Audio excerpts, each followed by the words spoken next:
Hi, my name is Robbie Roy, and I want to share with you today what I believe are two of some of the biggest components needed to have, quote unquote, a balanced dog. Now, there are many things that go, that you can add to this list, but the two biggest components, this is on top of having a healthy dog in your house, in an environment that's conducive, to them, having a healthy lifestyle, enough food, shelter, all those basic things that dogs need. So these two components, there's ways to get to them, but the majority of households have perhaps one of those two, but it's that second one that usually brings people to dog trainers, that bring people to a state where they have this perfect dog, but there's this one thing that they just can't control, and I'm going to share all that with you today. But before I do that, I want to give you a quick reason why I'm passionate about this stuff, and what brought me to learn these things. And so first, I'm just going to bring this guy up for a sec. Come here, Wallace, come here. And he's a big guy, so. So this is Wallace, 100-pound Roddy mix. Hey Wallace, say hi. Yeah, you probably don't need to get picked up, but there you go. Now, all right, you can go. Okay, so big Roddy. There's these misconceptions out there that these are awful dogs, and man, this guy, I picked him up like nothing. He's just a big bear. Wouldn't hurt a fly. So, just to give you a quick story, about 9 years ago, I personally was at a very low point in my life. On the outside there was all of these things that maybe would show that I had a good life, but I didn't feel really happy, and there was these things that I thought were missing. And to a point where one day I just woke up and I was like, you know what, enough of this. I'm going to change all of that. And one of the first things that I did was rescue a dog. And it ended up being Wallace. And little did I know, he ended up rescuing me. I mean, this story, you could see it everywhere. And it's because dogs have this thing where they reflect to us. So much of our own personality, so much of our own love, the love that's within us, like the unconditional love that exists within a dog. It's there to reflect upon us what already exists in us. So when we have so much love for a dog, is usually because it's that love that's in us already, and they're there to reflect that, right? They're there to show us how to live life simple, to live life in love, in the moment. They bring us to this moment. And so, ever since then, ever since I, adopted it, he adopted me, I've felt that magic. And, this has been a passion of mine for many years. I rescued more dogs, more animals since then. And I learned a lot about dogs and about their behavior, what they need, and what it takes for them to live in harmony with us, the humans, right? So the first component that is very critical to any relationship with a dog, and is trust. Trust is the number one. This is the first thing, right? When I go out to meet a stray dog, the only thing that I'm thinking is I need to gain its trust. That's it. I could try to capture it with any way possible, run after him, do all sorts of tactics, but until I can gain a little bit of trust, we're not going to get anywhere. So a lot of people, they sort of, yes, they establish some trust with dogs, but that can happen sort of by mistake or by fluke. And one of the ways you can really tap into some of that trust is being aware of energy. Okay, dogs are very sensitive to energy. So are humans, but the awareness of energy around us, our own energy more specifically and more importantly, is a key component to establishing trust with the dog. So, for example, how you can sort of fall into that is, some people are naturally calm, some people are naturally submissive or naturally easygoing, and so this type of person can go to a dog very easily and gain trust from the dog. Right? Now, other people maybe are excited or anxious or they have fear. All these little things that are in our personality will affect how the dog is going to react and how the dog is going to respond to us. For a naturally anxious person, it's going to take a long time for that dog to trust us. See, dogs they're by nature pack animals. Right? I'm sure you've heard this term before, pack leader, and that's essentially how they function. They function in groups, and within that group, there's usually a leader. And by leader is not necessarily like the head of a authority that puts down the rules, and like leader to them oftentimes is trust based. It's trust based, and then there's another component which is going to be the second one that I'm going to talk about in a bit here. But in this group, in the pack leader's role is to be calm in a situation, be assertive in what it's doing, and then the pack will follow.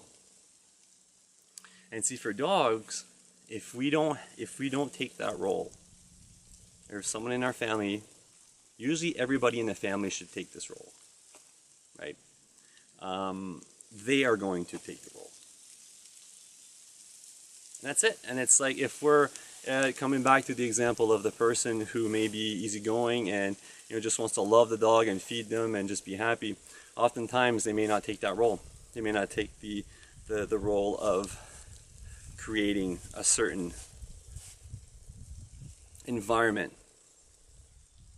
showing the dogs that we're the pack leader, it's okay, I'll take care of it. That's all the dog wants. I got it. I got this. Right? And so to establish trust, the first thing that we do is we really get in the moment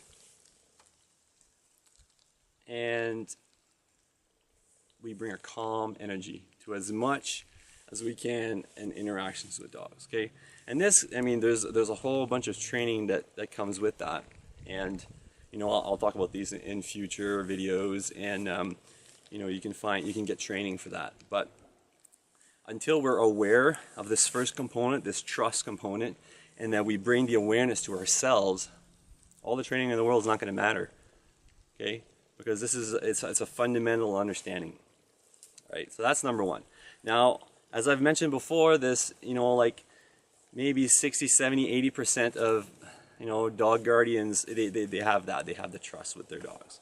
Now, the rest is missing this one component, this second component, which is huge, and that is respect. Okay, go back to the pack leader. None of the dogs in the group will see a dog as a leader or a human until they respect him. Okay, and respect, like anything else, needs to be earned when it comes to dogs. And I'll give you a few little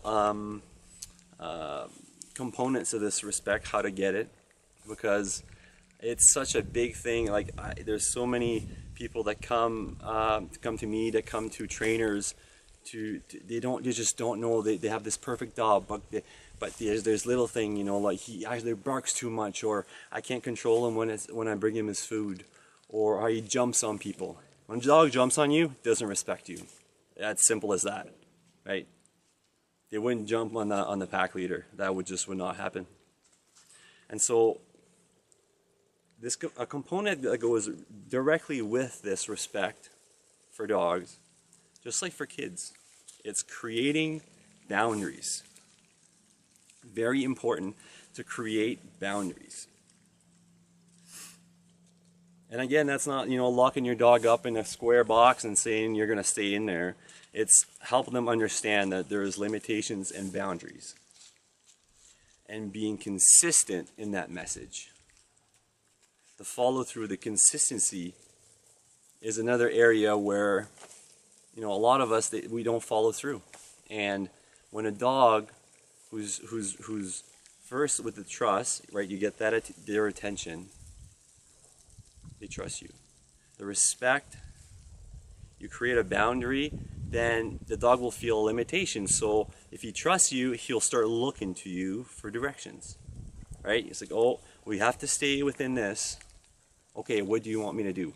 And that's where the attention shifts to the leader, which is you. And so there's a whole bunch of training that can come with that, but knowing this is huge.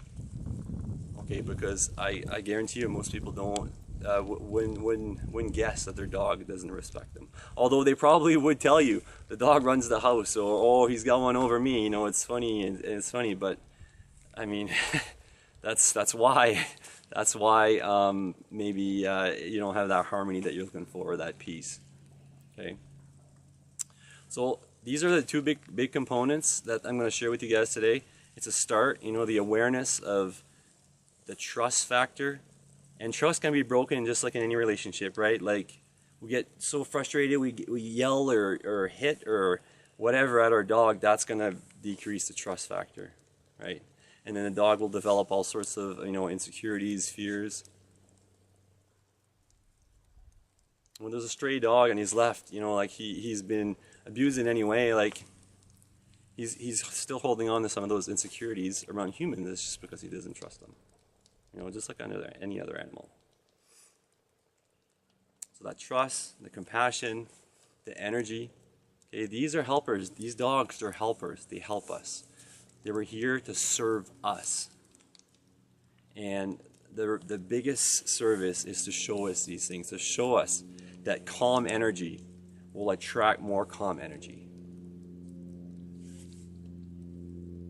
That living in the moment is more important than anything else. And that's how we connect. That's how we connect to them. Right? Then the second part, respect. We gain respect through, you know, not allowing the dog to, you know, jump on the couch before you ask him to eat before you ask him to come before you ask him to, right? To go out the door first. You go out the door first, you show him the way. Okay, these things done consistently very easily can change a dog who you thought had this behavior. You know, he learned it, he developed it. Just like we learn, we develop, they have the same thing.